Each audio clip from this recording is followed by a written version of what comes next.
Yeah, so Friday, Saturday night's a lot of alcohol. There's a lot of assaults and violent acts that unfortunately come part and parcel with alcohol consumption. Anything from punch ups to unfortunately like the news says lately, a lot of these coward punches and even incidents from people falling over or falling in front of vehicles as a result of being intoxicated. It's very frustrating, I think, for any healthcare professional when they're seeing someone who's in a state where they normally feel a well, healthy person who's got themselves into such a horrible state where they can no longer look after themselves, especially when it comes to alcohol. Being that alcohol is so readily available, it's something that a lot of people consume on a regular basis, and in society it's something that's seen as quite normal. To see these people that get to the point where they can no longer look after their own bodily functions, they require the ambulance and hospital care.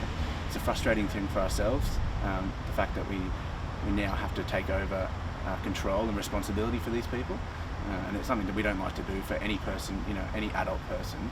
Yeah, so unfortunately I was driving the ambulance when we had a patient in the back of the ambulance.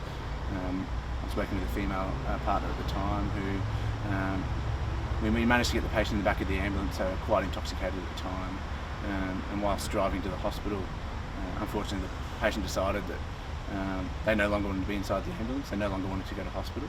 At that point I had to pull over inside the airport link tunnel, which is always a dangerous thing to do, considering the speed limit and the lack of visibility in there sometimes. And unfortunately at that point in time, when I opened the door to let the person out of the ambulance, they could be a point of safety. I was unfortunately assaulted. I was punched in the face. Some bruising to my eye. There's a bit of pain,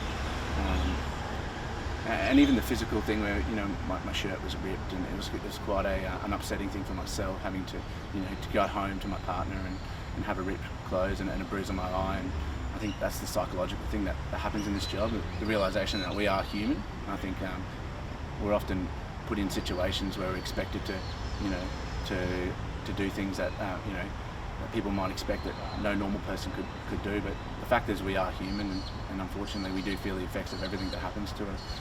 The physical aspect of it goes away quite quickly in comparison to the psychological effects and the effects for myself, having to come to work and worrying, am I going to get in that situation again, and then trying not to impact that on my other patients, making sure that I treat them with the utmost respect, not having to worry that they're going to assault or hurt me as a result of someone else. In society we have to have a zero tolerance policy, and I think that's something that we're trying to put out to the public, is that there is no tolerance for any assault or violence to any person, whether that's a healthcare professional or someone walking down the street. You wouldn't expect it to go down to your office job or wherever you work, on a construction site, and be expected to be physically and verbally assaulted, or be harassed at work. And I think the same should go for all emergency service workers. I think for the social and society side of things, I think people need to really start to stand up and voice their opinion and voice the fact that they are not happy with what's going on, and hopefully that we can make a societal shift that people have the utmost respect for everyone, not only emergency service workers, and hopefully that might stem some of the violence and assaults.